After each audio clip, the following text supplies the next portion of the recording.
오늘 욥기 40장 1절에서 4절까지 말씀입니다. 우리 오늘 유비가 읽어줄 텐데요. 함께 읽고 올라가겠습니다. 지난주에도 유비가 찍었었는데 이게 좀 고르지가 못해서 못 나와서 오늘 유비가 한 번 더 찍었습니다. 욥기 40장 1절에서 4절 말씀 우리 함께 우리 마음으로 귀로 또 듣도록 하겠습니다.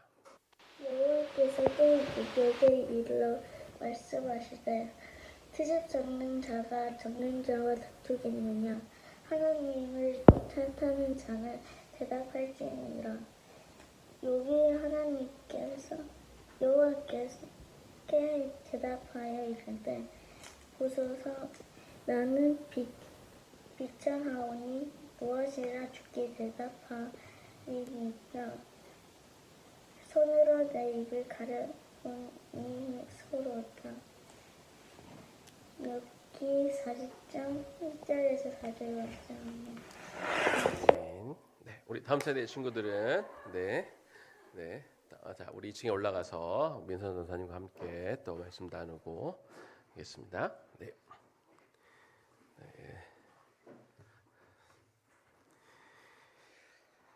인간의 연약함을 극복하려면 이란 제목으로 오늘 말씀 나누겠습니다. 네, 이번 주 화요일이 되면 드디어 욥기가 끝이 납니다. 네, 할렐루야입니다. 네. 자, 욥기는 욥의 고난 당한 사건을 중심으로 당사자인 욥과 그의 친구들의 정말 끝도 없이 펼쳐지는 그 변론에 대한 이야기들이 수록되어 있습니다. 다 하나님을 믿는 사람들이고 하나님을 아는 사람들이고 그리고 하나님의 뜻을 아는 것처럼 이야기하지만 어떻게 보면 사실은 다 자기들 어떤 주관, 자기들의 철학, 자기들의 가치관 안에서 자기가 아는 바를 이렇게 주장하는 주관적인 논리로 상대방을 제압하려고 했던 것을 우리가 알 수 있습니다. 당시 욥이 당대의 의인이라고 불렸던 그런 사람이었지만 고난이 이어지고 그리고 하나님이 계속 자기의 질문에 답을 하지 않으시고 침묵이 이어지자 자기는 죄가 없다고 항변하고 하나님 앞에 계속해서 불평하는 것을 우리가 이 욥기 전반을 통해 우리가 볼 수 있었습니다. 그런 욥을 향해 하나님이 이제 후반부 드디어 하나님이 이제 등판하십니다. 욥의 이야기, 친구들의 변론들을 듣다 이제 실컷 이제 이야기하도록 이야기 두셨다가 이제 결국 이제 하나님이 등판하시는데요. 하나님이 욥을 향해 이렇게 말씀하십니다. 먼저 38장 2절입니다. 무지한 말로 생각을 어둡게 하는 자가 누구냐? 이렇게 말씀하시죠. 또 욥기 40장 2절 말씀입니다. 트집 잡는 자가 전능자와 다투겠느냐? 하나님을 탓하는 자는 대답할지니라. 욥을 향해 욥이 말한 것들을 무식한 이야기라고 말씀하시기도 하고 그리고 전능자에게 트집을 잡는다 이렇게 표현하시기도 하셨습니다. 당대의 의인이었던 욥이라 할지라도 그에 대한 평가는 무지한 자, 트집을 잡는 자, 하나님을 탓하는 자 이렇게 평가를 받았던 것이죠. 당대 의인으로 불렸던 욥이 이럴진데 욥과 같은 사람도 이런 평가를 받을진데 하물며 일반적인 성도들은 시험을 당할 때 얼마나 이것이 어렵고 견디기가 힘든 것인지를 우리가 잘 알 수 있습니다. 우리 인간은 다 연약한 존재인 것이죠. 오늘 욥기를 마무리하면서 이제 비단 욥에 대한 이야기도 이제 뒷부분에 하겠지만 성경 전반에 걸쳐서 사람들이 얼마나 연약한 존재인가 이것을 네 가지로 분류해서 여러분들과 함께 좀 나눠 보았으면 좋겠습니다. 인간의 연약함 첫 번째는요. 인간은 참 불평을 많이 합니다. 인간은 불평하는 존재입니다. 시편 73편을 보면 이 아삽이라는 사람의 시가 소개가 됩니다. 이 시 안에도 하나님을 향해 불평하는 내용이 많이 있습니다. 하나님은 의로우신 분인 줄 알았는데 현실이 그렇지 않은 것에 대해 하나님 앞에 항변하는 내용입니다. 시편 73편 2절에서 5절입니다. 나는 거의 넘어질 뻔하였고 나의 걸음이 미끄러질 뻔하였으니 이는 내가 악인의 형통함을 보고 오만한 자를 질투하였음이로다. 그들은 죽을 때에도 고통이 없고 그 힘이 강건하며 사람들이 당하는 고난이 그들에게 이 악인들에게는 없고 사람들이 당하는 재앙도 그들에게는 없나니. 아사랍은 공의로우신 하나님이 이 죄인들을 좀 벌하시고 이 세상에서 그들이 마땅히 그 대가를 빨리 치루었으면 좋겠는데 오히려 그들이 고통 없이 잘 살고 있는 모습을 바라보면서 왜 하나님이 이렇게 하십니까? 라고 불평을 하는 것을 볼 수 있습니다. 하박국 선지자도 하나님 앞에 불평한 적이 있었습니다. 하박국 1장 4절입니다. 이러므로 율법이 해이하고 정의가 전혀 시행되지 못하오니 이는 악인이 의인을 애워쌌으므로 정의가 굳게 행하여졌습니다. 하박국 선지자는 우리가 잘 아는 당대의 유명한 선지자였음에도 불구하고 악을 행하는 자에게 역시 하나님이 공의를 바로 베풀지 않고 그들의 삶이 형통한 것 같기 때문에 이것을 내가 이해하지 못하겠습니다라고 또한 불평하였습니다.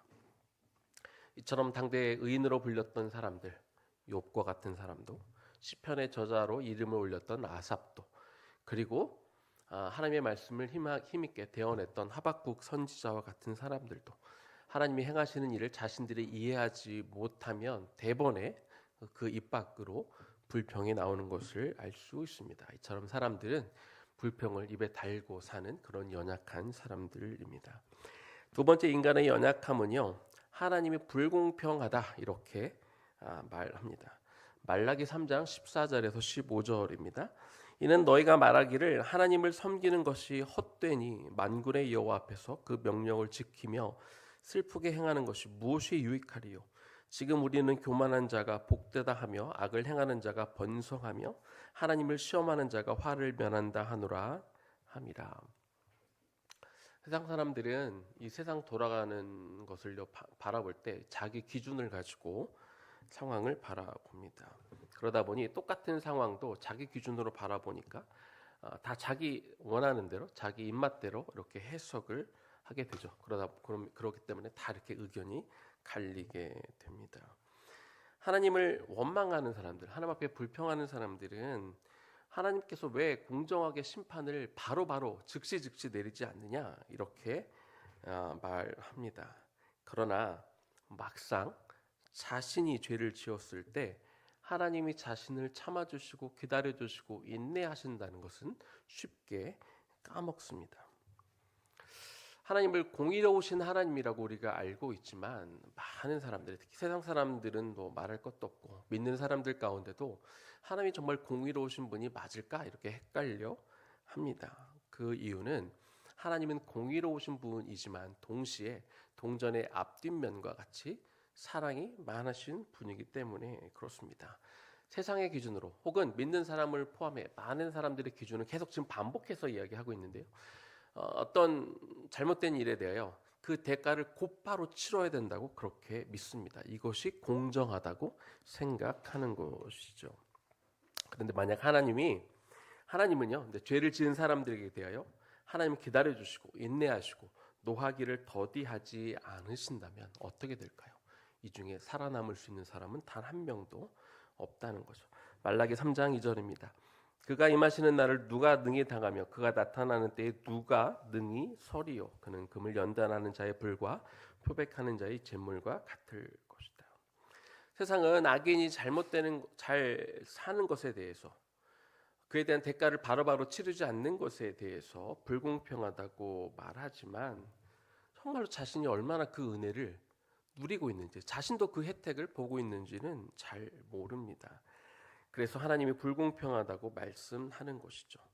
물론 하나님이 언제 심판하시고 하나님이 언제 기다려주시고 이것을 우리는 모릅니다. 하나님이 어떤 기준으로 어떤 사람들은 즉각 심판하실 때도 있고 어떤 사람들은 굉장히 오래 참아주시는 것 때에 따라 사람에 따라 다 다르기 때문에 절대적인 기준을 우리는 모르기 때문에 우리가 불공평하게 보일 수 있습니다. 그러나 우리는 하나님을 온전히 이해할 만한 지식과 지혜가 없습니다. 우리는 하나님이 하시는 일을 다 이해하기가 어려운 사람들이죠. 따지고 보면 우리가 하나님이 하시는 일을, 하나님의 생각을, 하나님의 그 깊이와 그 높이를, 그 넓이를 우리가 다 이해하지 못하면서 하나님 보고 우리를 이해시켜 달라고 말하는 것 자체가 불공평할 수 있습니다. 이처럼 인간은 하나님이 하시는 일, 하나님의 생각, 하나님의 뜻, 그 깊은 것을 우리가 다 이해하지 못하면서 하나님이 하시는 일을 불공평하다고 말하는 그런 연약한 존재들인 것이죠. 인간의 연약함 세 번째입니다. 인간은 참 독선적일 때가 많습니다. 신앙을 가진 사람들도 독선적인 신앙을 가질 때가 많습니다. 아담의 아들 가인이 그가 하나님 앞에 제사를 드렸는데 하나님이 연락하지 않으셨습니다. 그것 때문에 안색이 변하고 화를 냅니다. 그러자 하나님께서 가인에게 이렇게 이야기하십니다. 창세기 4장 7절 말씀입니다. 네가 선을 행하면 어찌 낫을 들지 못하겠느냐. 선을 행하지 아니하면 죄가 문에 엎드려 있느니라. 죄가 너를 원하나 너는 죄를 다스릴지니라. 이렇게 말씀하셨습니다. 가인은 네가 평소 선을 행하면 그러면 행하지 않으면 죄가 너를 원하지 않기 때문에 그래서 죄를 네가 평소에 잘 다스려라 이렇게 말씀을 하셨는데 가인이 이 하나님의 말씀을 잘 듣지 않았습니다. 이렇게 하나님의 말씀, 하나님의 경고를 잘 듣지 않은 결과가 매우 참혹했죠. 가인은 자신의 감정을 이겨내지 못하고 하나님이 자신의 평소의 어떤 죄의 문제, 평소의 행실이 바르지 못한 것으로 인하여 자신이 드린 그 제물을 연락하지 않자 결국 죄한테 삼켜버리게 됩니다. 그래서 자기 동생을 쳐서 죽이게 되었죠. 하나님이 오셔서 가인에게 묻습니다. 너의 아벨이 어디 있느냐? 그러자 가인이 이렇게 대답하죠. 내가 알지 못합니다. 내가 내 아우를 지키는 자입니까? 라고 이렇게 반항하듯 하나님 앞에 퉁명스럽게 대답합니다. 지금 가인은 동생을 죽이는 이런 엄청난 비극적인 살인, 이런 죄를 저질렀는데 오히려 뻔뻔하게 하나님 앞에 이렇게 되묻고 있는 것입니다. 왜 그럴까요? 자신의 행동이 정당하다고 여기고 있기 때문에 그렇습니다. 다시 말하면 하나님이 나의 제사를 받지 않았기 때문에 그래서 내가 화가 났고 그래서 내가 내 동생을 죽인 겁니다. 이 모든 죄의 원인이 하나님께 있다고 지금 뻔뻔하게 그렇게 이야기하고 있는 것이죠. 이처럼 많은 경우 사람들은 자기 죄의 원인을 하나님 앞에 어떤 환경 탓으로 돌릴 때가 많이 있다는 거죠. 선지자 요나도 같은 사람입니다. 너는 일어나 저 큰 성읍 니느웨에 가서 회개하도록 외쳐라 하는 하나님의 명령을 그는 선지자였음에도 불구하고 듣지 않고 다시스로 반대 방향으로 도망을 가버립니다. 이스라엘과 적대적인 관계에 있던 그 나라, 자신들의 백성들을 쳐들어와서 아주 참혹하게 북이스라엘 백성들을 죽였던 그 원수의 나라에 가서 그들로 회개를 하게 외치고 그들이 구원받는 것을 그는 도무지 받아들일 수가 없었던 것입니다. 그래서 하나님이 자신에게 도저히 따를 수 없는 명령을 내리셨다고 스스로 판단하고 선지자의 책무를 아예 내려놓고 도망가 버린 것이죠. 에스겔서 18장 23절입니다. 주 여호와의 말씀이니라. 내가 어찌 악인이 죽는 것을 조금인들 기뻐하랴. 그가 돌이켜 그 길에서 떠나 사는 것을 어찌 기뻐하지 아니하겠느냐. 여러분, 이것이 하나님의 마음입니다.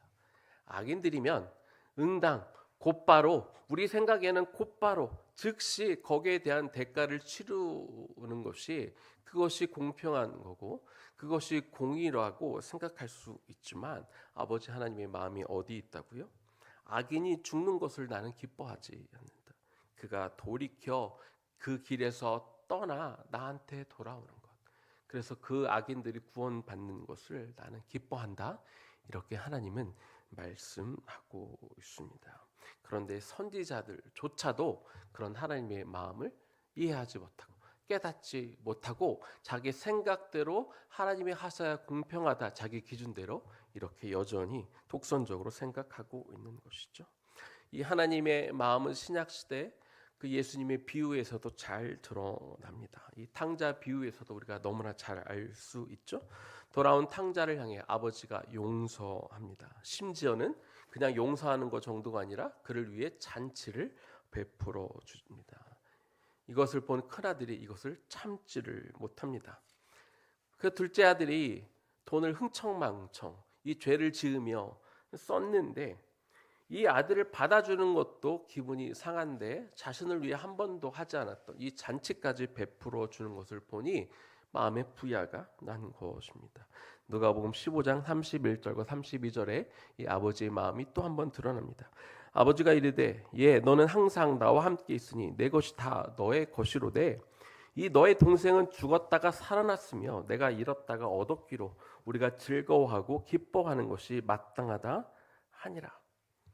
큰아들은 자신이 이미 평소에 계속해서 아버지의 사랑을 받고 있었고 결국 이것들이 다 자신의 것이라는 것을 잊어버리며 살고 있었습니다. 그래서 탕자를 환영하는 그 아버지의 태도, 죄를 짓고 돌이키기를 소망하는 그 둘째 아들을 향한 아버지의 마음을 가지고 마치 아버지가 그 둘째 아들을 편애한다고 그렇게 생각하고 있었던 것이죠. 그리고 그런 동생을 미워하고 그런 동생을 받아들이면 안 되고 그런 동생을 향해 이렇게 환영하는 것에 화내는 자기 자신이 옳다 그렇게 여기고 있었던 것이죠. 물론 그 큰아들이 해왔던 것을 보면 이해가 가지 않는 것은 아닙니다. 자신이라고 왜 밖에 나와서 놀고 싶지 않겠습니까? 자신이라고 왜 이렇게 즐겁게 인생을 보내며 살고 싶지 않았겠습니까? 그는 그런 모든 유혹들을 이겨냈고 그래서 묵묵하게 아버지 밑에서 충성스럽게 아버지를 위해 일했습니다. 그래서 큰아들은 자신을 의로운 사람으로 여겼죠. 그런데 이 큰아들의 복은 무엇입니까? 그렇게 아버지와 함께하고 그래서 그런 유혹들을 이겨냈고 아버지와 함께 그 아버지의 일을 한 것 자체가 사실은 큰 복이잖아요. 그런데 자신은 그거를 복이라고 여기지 않는 거죠. 그게 복인지를 차마 깨닫지 못하고 있었던 것입니다. 그러면서 자신은 의로운 사람이라고 여겼고 동생을 이렇게 대하는 태도는 오히려 이건 불의한 일이다 이렇게 자기 기준으로 이렇게 평가하고 있는 것이죠. 이처럼 독선적인 어떤 신앙의 형태를 하나님을 믿지만 자기의 기준으로 판단하고 평가하는 이런 독선적인 신앙을 갖고 있는 사람들은요 하나님의 뜻을 왜곡합니다. 하나님께 불평하는 사람은 많은 사람들이요 자기의 도덕성, 자기의 의로움을 내세울 때가 많이 있습니다. 그들은 하나같이 악인이 형통하고 의인이 고난받는 것이 부당하다고 말합니다. 하나님의 악인을 기다려주는 것, 사랑을 베풀어주는 것이 옳지 않다고 그렇게 말을 하는 것이죠. 그런데 여기서 우리가 정말 생각해 봐야 되는 것은요. 평소에 정말 잘 사는 사람, 평소에 이 믿음을 지키며 살아가는 사람, 평소에 정말 이 도덕적으로 살아가려고 하는 사람일수록 이런 생각을 하기가 더 쉽다는 것입니다. 요나 선지자가, 에스겔 선지자가, 욥같이 당시 위대한 그런 믿음의 사람들이 이처럼 자신의 의로움이 자랑이 되고 이것이 자기의 기준이 되다 보니까 하나님의 마음을 헤아리지 못하고 하나님이 오히려 틀렸다 이렇게 말을 하게 되는 것이죠. 이처럼 우리가 설령 신앙이 좋은 사람이라 할지라도 자신의 신앙이 독선적이고 이렇게 왜곡될 수 있다는 그런 연약함을 가지고 있다는 것을 우리는 알아야 될 것입니다. 네 번째입니다. 인간의 연약함. 내 뜻대로 안 되면 그냥 놔버릴 때가 많습니다. 그냥 포기해버릴 때가 많다는 것이죠. 하나님의 뜻을 수용하고 우리는 하나님의 뜻대로 살겠습니다라고 그렇게 말은 하지만 그러나 실제적으로 우리가 하나님의 일을 하면서 하나님의 나라를 우리가 말하고 그렇게 산다고 이야기하면서 그러나 실제로는 내 주관대로 내 생각대로 일이 풀려가지 않으면 내가 원하는 방식으로 일이 진행되지 않으면 손을 놔버리는 경우가 많이 있습니다.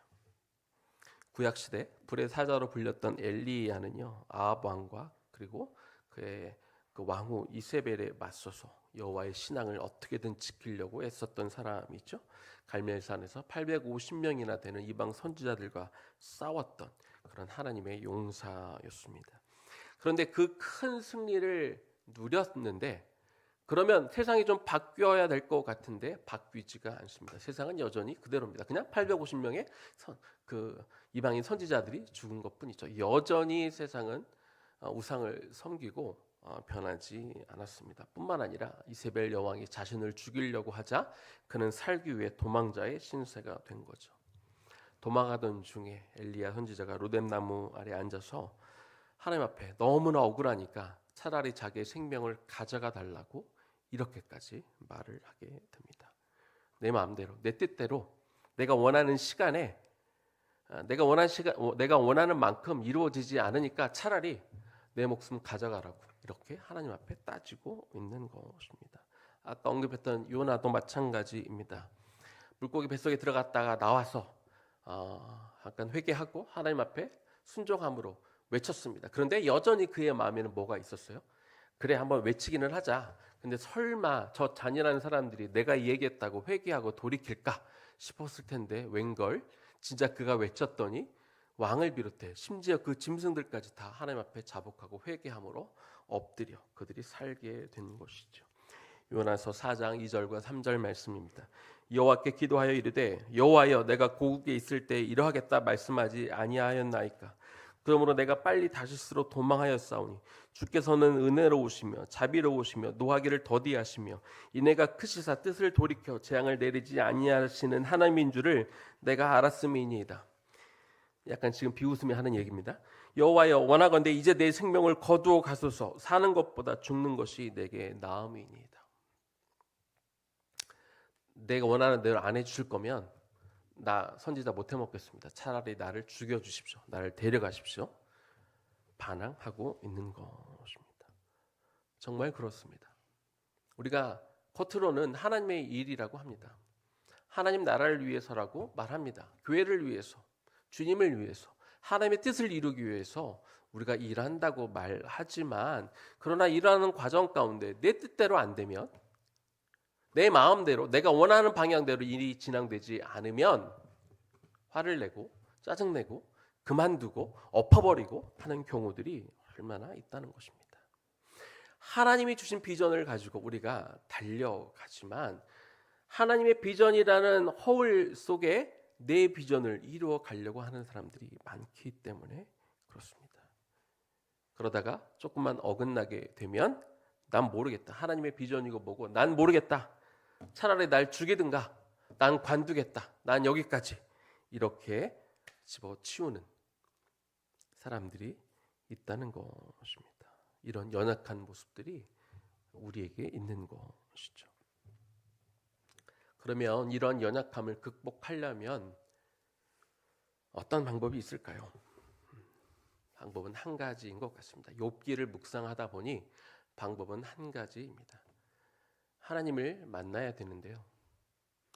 그냥 하나님이 아니라 크신 하나님, 광대하신 하나님, 위대하신 하나님, 놀라우신 하나님. 하나님이 그런 분이라는 걸 정말로 깊이 깨달은 상태에서 우리가 주님을 만나야 됩니다. 욥기 38장 1절입니다. 그때 여호와께서 폭풍우 가운데 욥에게 말씀하여 이르시되. 욥의 변명을, 욥의 논쟁을 계속 듣고 있던 하나님이 이제 등판하셨습니다. 욥이 지금 어떤 상태입니까? 친구들이 이야기해 주는 말, 나중에 엘리후가 이야기하는 말 하나도 듣지 않습니다. 말을 자체를 안 들었다는 게 아니라 듣지만 하나도 그 말들이 나한테 어떤 의미가 있을까 생각해 보지 않습니다. 그냥 다 쳐내죠. 다 거부합니다. 너희들이 틀렸다고 말합니다. 물론 틀린 말도 많았습니다. 그러나 한 가지도 들으려고 하지 않았던 것이죠. 귀가 완전히 막혀 있었고 마음이 완전히 닫혀 있었습니다. 이 38장 1절 드디어 하나님이 나타나시면서 어떻게 등장하셨는지가 저는 중요하다고 생각합니다. 거기에 의미하는 바가 많은 것이죠. 폭풍우 가운데 하나님이 욥에게 등장하셨습니다. 왜 그럴까요? 그냥 나타나셔서 얘기하시면 되지 뭘 폭풍까지 몰고 오시면서 욥에게 나타나셨을까요? 그만큼 욥이 들을 상태가 안 된 거예요. 폭풍우 정도 가지고 와서 지금 누가 얘기하건 귀를 딱 닫아버렸어요. 마음이 닫혔어요. 그래서 누가 와서 얘기하건 지금 들을 상태가 안 되어 있기 때문에 폭풍우 정도 오면 사람들이 주목하지 않겠습니까? 드디어 이제 뭐지? 드디어 좀 자기를 깨서 돌이켜서 하나님이 오셨다는 것을 이제 좀 볼 수 있는 거예요. 그 정도 돼서 하나님이 나타나야, 그렇게 돼서 말씀하셔야 욥이 이제 들을 수 있을 만큼 그렇게 욥의 마음이 강팍해져 있던 상태라는 것이죠. 하나님이 욥을 향해 이렇게 얘기하시는 겁니다. 너 정신 똑바로 차려. 내가 이야기하는 거 제대로 들어. 이제 귀를 열고 마음을 열고 내가 하는 것 좀 들어. 이렇게 하나님이 말씀하시는 겁니다. 새 친구들의 이야기도 엘리후의 이야기도 전혀 듣지 않고 있던 하나님이 나타나셔서 이제 욥에게 이렇게 말씀하십니다. 그러자 이 이야기를 들었던 우리가 40장, 41장, 42장에 걸쳐서 욥이 이제 하나님의 하시는 말씀을 듣고 날 때 이제 욥이 이렇게 변하게 됩니다. 욥기 40장 2절에서 4절까지입니다. 오늘 본문 말씀이었죠. 트집 잡는 자가 전능자와 다투겠느냐? 하나님을 탓하는 자는 대답할지니라. 그러자 욥이 여호와께 대답하여 이르되 보소서 나는 비천하오니 무엇이라 주께 대답하리이까? 손으로 내 입을 가릴 뿐이로소이다. 욥은 지금까지 자기는 의롭다고 생각했습니다. 자기는 억울하다고 생각했습니다. 그래서 계속해서 하나님을 불평했죠. 그런데 하나님이 폭풍 가운데 나타나셔서 욥에게 여러 가지 말씀을 해주시자 드디어 자신이 비천한 자임을 고백하게 되는 것이죠. 그리고 욥기 42장 6절입니다. 그러므로 내가 스스로 거두어드리고 티끌과 제 가운데서 회개하나이다. 드디어 하나님의 말씀, 그 크신 하나님에 대한 그 이야기, 욥기 38장에서부터 쭉 하나님께서 해주셨던 그 하나님이 얼마나 크신 분인지, 광대하신 분인지 그 이야기를 듣고 나니 비로소 자신이 죄인이고 자신이 비천한 자임을 깨닫게 되는 것입니다. 그 전에 한 2주 전인가요? 제가 설교 가운데 말씀드린 것 같아요. 욥이 어디까지 갔었냐면 차라리 나를 고소해달라. 내가 하나님의 재판장 앞에 서겠다. 그리고 그 고소장을 내 어깨에다 매기도 하고 내 머리다 이고 내가 가겠다. 하나님 앞에 서겠다. 재판하자. 이렇게까지 이야기했다고 제가 한 2주 전에 설교를 했던 것 같습니다. 욥의 태도는 무엇입니까? 나는 그만큼 죄가 없다는 거예요. 나는 확실히 억울하다는 거죠. 나는 이런 것을 당할 만한 사람이 아니다라고 그렇게 했던 그런 사람입니다. 그래서 하나님을 만나기만 하면, 내가 이 재판에 들어가서 나의 이야기를 내가 이야기하면, 그러면 나는 분명히 내 무죄가 밝혀지고 내가 억울하게 지금까지 고난을 받았다라는 것이 다 드러날 것이다. 이렇게 자신만만했던 그런 사람입니다. 그런데요, 여러분, 이 욥이 내가 죄 가운데 있고 내가 비천한 자이고 그래서 나는 내 입을 손으로 가려야 됩니다 라고 말을 했을 때 38장부터 여러분들 쭉 읽어보면 하나님이 욥이 지금까지 해왔던 질문에 대해서 답을 전혀 하지 않았다는 것을 알 수 있습니다. 왜 내가 이런 고난을 당해야 됩니까? 왜 나는 이런 아픔을 겪어야 됩니까? 하나님 말씀 좀 해주십시오 라고 정말 욥이 줄기차게 요구해 왔는데, 욥기 38장부터 하나님이 나타나셔서 하신 말씀을 보면 단 한마디도 욥의 질문에 대해서 직접적으로 답을 해주지 않았다는 것을 우리가 알 수 있습니다. 그러면 하나님이 무슨 얘기를 해주셨습니까?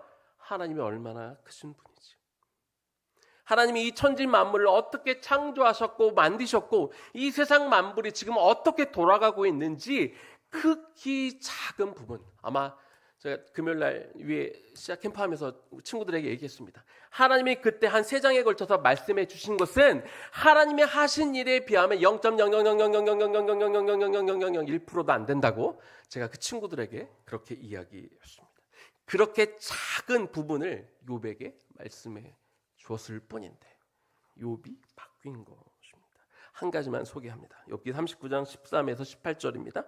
타조는 즐거이 날개를 치나 학의 깃털과 날개 같겠느냐.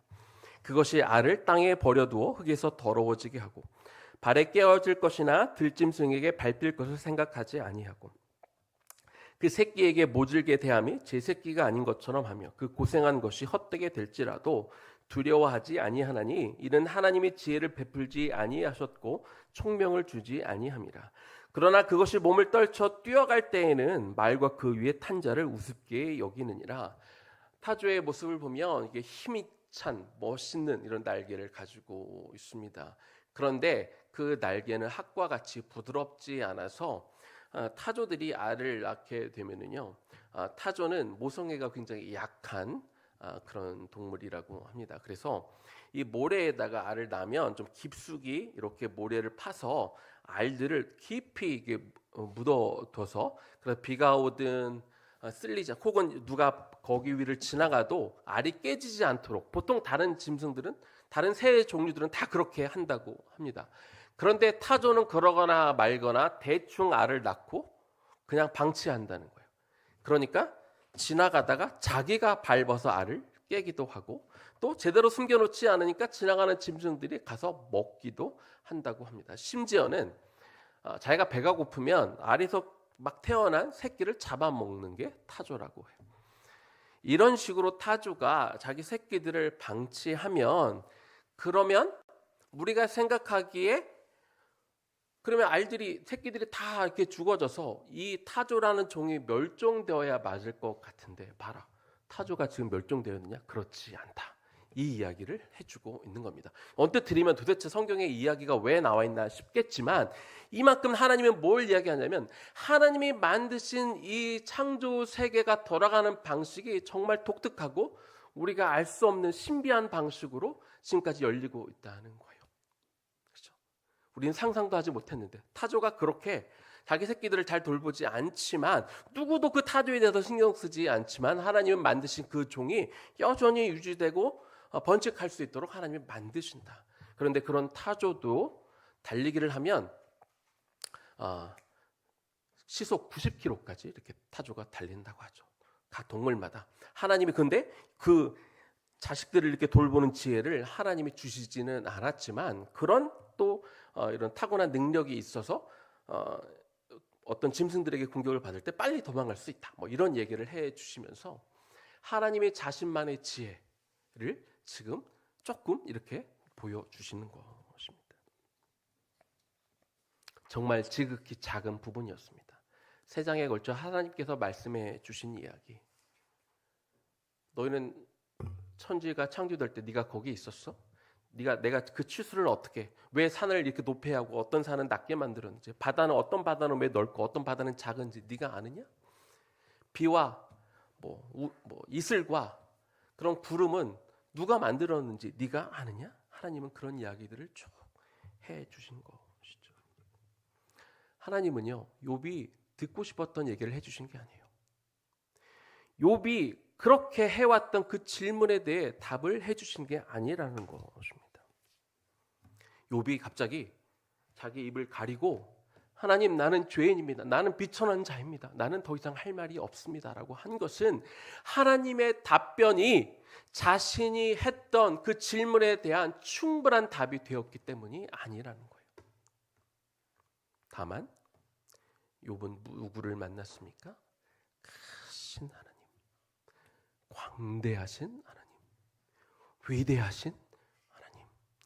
욥이 도무지 알 수 없는 이 세상 천지 만물을 주관하시며 운행하고 계시며 자신의 뜻과 방식대로 자신의 섭리대로 자신의 경륜대로 자신의 뜻대로 이 세상을 움직이시는 그 하나님을 깨닫게 되는 것입니다. 그래서 욥은 더 이상 자신의 질문에 대한 답을 하나님으로부터 들을 필요가 없어진 것입니다. 자기의 질문이 사라진 것이죠. 크신 하나님을 만나고 나니까 그 위대하신 하나님을 만나고 나니까 겸손해진 욥은 자기의 질문이 사라진 것입니다. 그래서 이렇게 고백합니다. 욥기 40장 5절입니다. 내가 한번 말하여 싸운즉 다시는 더 대답하지 아니하겠나이다. 다시 말하면 다시는 내가 죄가 없다고 말하지 않겠습니다. 다시는 내가 억울하다고 다시는 내가 하나님이 틀렸다고 건방지게 말하지 않겠습니다. 하나님의 선하심을 의심하지 않겠습니다. 이렇게 고백한 것입니다. 이제 말씀을 마무리하겠습니다. 여러분 마지막 마무리는요. 아까 소개한 부분 외에 조금만 더 제가 읽을 건데요. 눈을 좀 감고 들어보셨으면 좋겠습니다. 하나님이 여러분에게 주시는 말씀으로 들으면 좋겠습니다. 어떤 상황에 대해 여전히 의심이 있을 수 있고 불만이 있을 수 있고 불평이 있을 수 있는 우리의 마음 가운데 오늘 하나님이 저와 여러분에게 주시는 하나님의 말씀을 음성으로 들으시기를 바랍니다. 그때 여호와께서 폭풍우 가운데에서 욥에게 말씀하여 이르시되 무지한 말로 생각을 어둡게 하는 자가 누구냐? 너는 대장부처럼 허리를 묶고 내가 너에게 묻는 것을 대답할지니라. 내가 땅의 기초를 놓을 때에 네가 어디 있었느냐? 네가 깨달아 알았거든 한번 말해볼지어라. 누가 그것의 도량법을 정하였는지 누가 그 줄을 그것의 위에 띄웠는지 네가 아느냐? 그것의 주추는 무엇 위에 세웠으며 그 모퉁이 돌을 누가 놓았느냐? 광명이 어느 길로 뻗치며 동풍이 어느 길로 땅에 흩어지느냐? 누가 홍수를 위하여 물길을 터 주었으며 우레와 번갯길을 내어 주었느냐? 누가 사람 없는 땅에 사람 없는 광야에 비를 내리며 네가 하늘의 궤도를 아느냐? 하늘로 하여금 그 법칙을 땅에 베풀게 하겠느냐? 네가 목소리를 구름에까지 높여 넘치는 물이 너에게 덮이게 하겠느냐? 네가 번개를 보내어 가게 하되 번개가 네가 우리가 여기 있나이다 하게 하겠느냐? 가슴 속에 지혜는 누가 준 것이냐? 수탉에게 슬기를 준 자가 누구냐? 누가 지혜로 구름의 수를 세겠느냐? 누가 하늘의 물주머니를 기울이겠느냐? 여호와께서 또 욥에게 일러 말씀하시되 트집 잡는 자가 전능자와 다투겠느냐? 하나님을 탓하는 자는 대답할지니라. 이에 욥이 여호와께 대답하여 이르되 보소서 나는 비쳐나오니 무엇이라 주께 대답하리이까? 손으로 내 입을 가릴 뿐이로소이다. 내가 한번 말하여 싸운즉 다시는 더 대답하지 아니하겠나이다. 다시는 불평하지 아니하겠나이다. 다시는 하나님을 의심하지 않겠나이다. 다시는 하나님의 선하심에 대하여 하나님의 하시는 일에 대하여 내가 의심하지 않겠나이다. 우리 삶 가운데 일어나는 많은 일들 가운데 우리가 이해하지 못하는 일들이 분명히 있습니다. 왜 이런 일들이 일어나는지 여러분 어떻게 기도하면 좋겠습니까? 하나님의 뜻을 모르겠을 때 어떻게 기도하는 것이 성숙한 기도일까요? 물론 우리가 이렇게 기도할 수 있습니다. 주님, 당신의 뜻을 우리에게 알려주십시오. 알고 싶습니다. 물론 그렇게 기도하는 것도 성숙한 기도일 것입니다. 그런데 저는 이렇게 기도했으면 좋겠습니다. 하나님이 설령 우리에게 하나님의 뜻을 알려준다 한들 우리가 다 이해 못할 수 있습니다. 알려주셔도 우리 지식과 지혜로는 이해하지 못할 때가 있습니다. 그렇기 때문에 하나님, 내가 매 순간 모든 순간 어떤 상황이라 할지라도 내가 하나님을 인정할 수 있도록 내 마음을 주장하여 주십시오. 하나님이 나의 주권자이십니다. 나의 주인이십니다. 내 삶을 통해 내가 원하는 방식대로가 아니라 아버지의 뜻을 아버지의 뜻대로 이루어 가옵소서. 하나님, 내가 그것을 구합니다. 이것이 나의 기도 제목입니다. 이렇게 기도하실 수 있기를.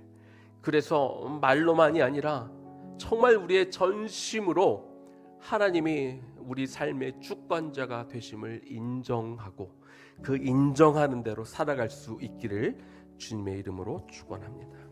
들은 말씀 기억하면서 우리가 하나님의 그늘 아래 같이 찬양하고 하나님 앞에 기도하겠습니다.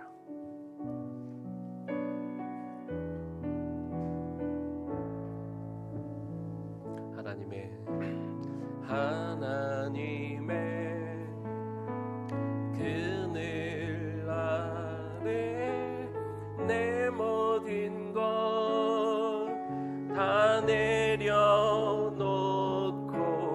나 잠잠히 주를 묵상하네. 그 놀라우신 은혜를 끝이 없는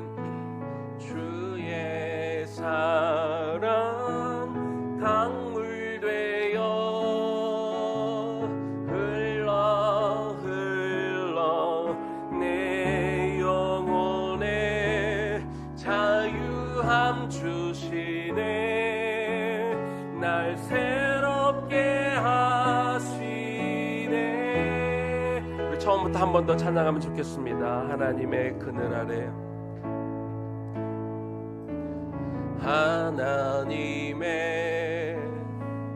그늘 아래 내 모든 것 다 내려놓고 나 잠잠히 주를 묵상하네. 그 놀라우신 은혜를 끝이 없는 주의 사랑 강물 되어 흘러 흘러 내 영혼에 자유함 주시네. 날 새롭게 하시네.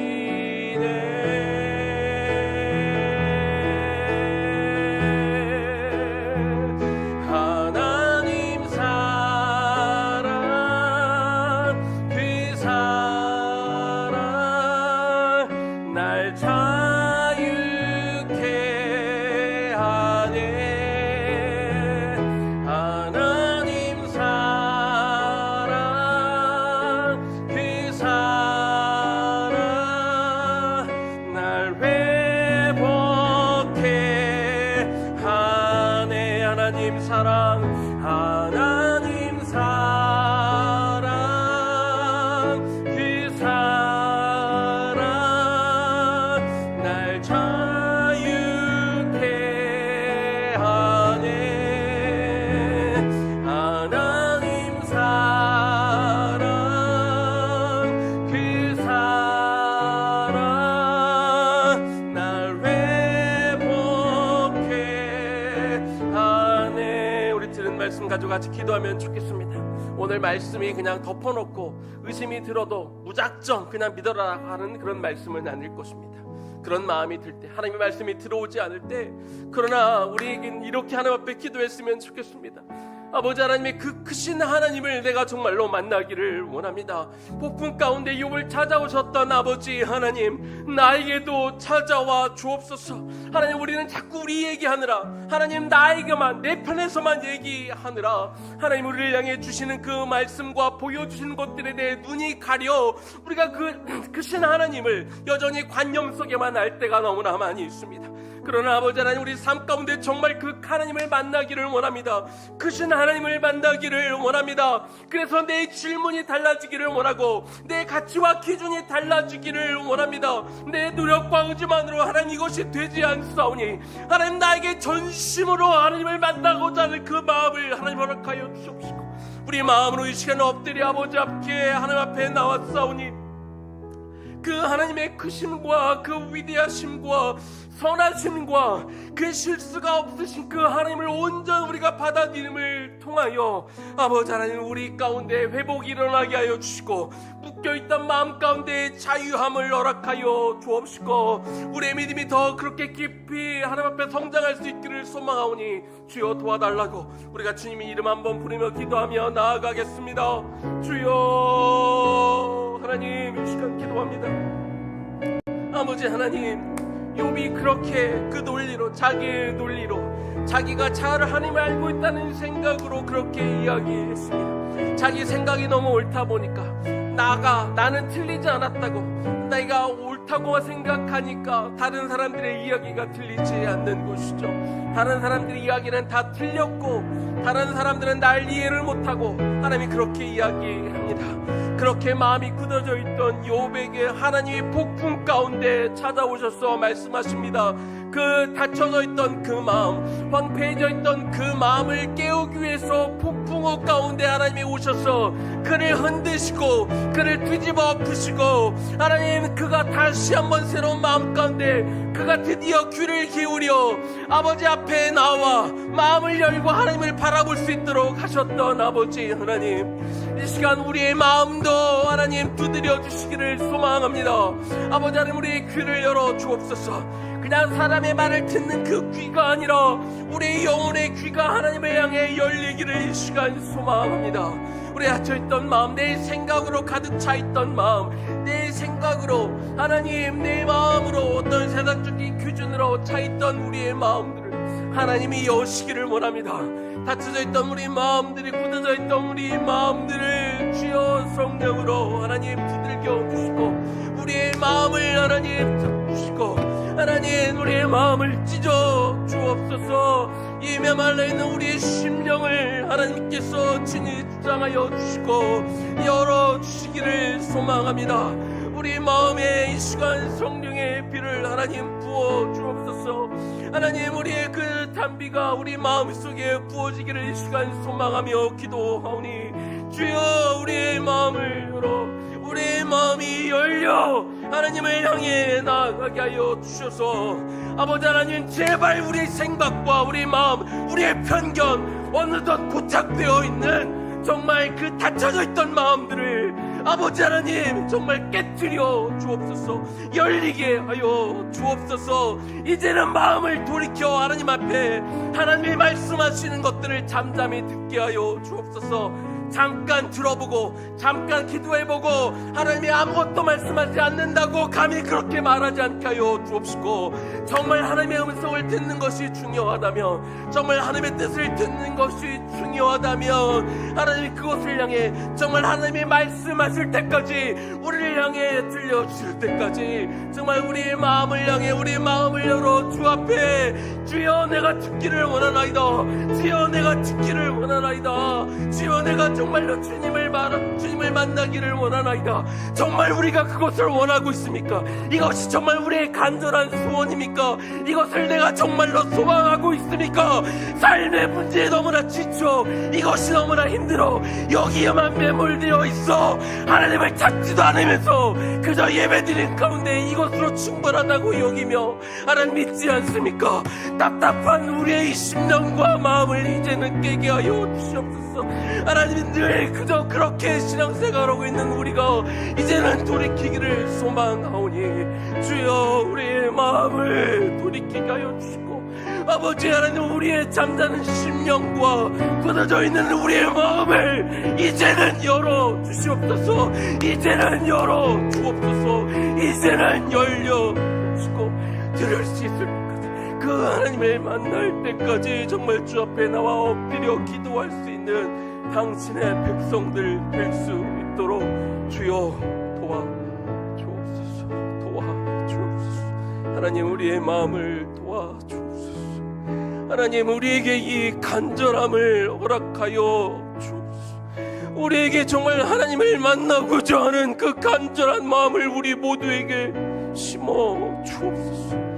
하나님이 그렇게 나가보지도 못하고 그렇게 기도해보지도 않고 그렇게 하나님을 찾지도 않았으면서 하나님이 없다고, 불공평하다고, 난 모르겠다고 자포자기하지 않게 하여 주시고, 하나님 정말 만나고 싶다고 그 간절한 마음으로 주 앞에 나와 좀 엎드려보고, 그렇게 시간도 좀 내보고, 그렇게 말씀도 좀 묵상해보고, 그렇게 하나님을 찾을 수 있는 당신의 백성들 되기를 소망합니다.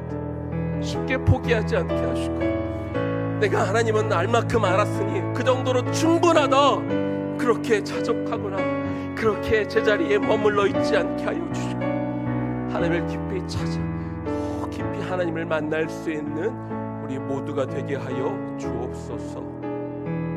예수님 이름으로 기도 올려드립니다. 이제는 우리 주 예수 그리스도의 은혜와 하나님 아버지의 극진하신 사랑하심과 성령님의 감동 감화하심과 그 교통 역사하심이 하나님이 이만하면 됐다고 생각하는 그런 마음, 이 정도 알면 됐지, 내가 이 정도 했으면 됐지, 과거에 내가 그 정도 섬겼으면 됐지, 내가 주일 예배 드렸으면 됐지, 하나님 그런 마음에서 벗어나 하나님, 우리가 아는 하나님은 너무나 작사오니 너무나 조금이오니 내가 주님의 크심을 조금 더 알기 원합니다. 주님의 그 크심을 내가 조금 더 맛보기 원합니다.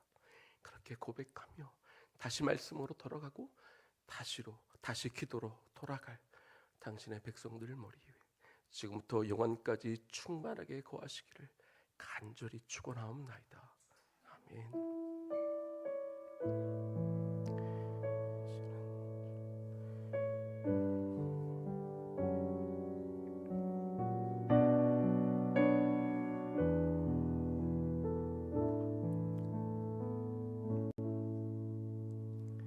다음 한 주간 하나님을 좀 더 깊이 만나는 한 주가 되면 좋겠습니다. 우리 3시 30분부터 주일학교 사랑방 모임으로 모이도록 하겠습니다.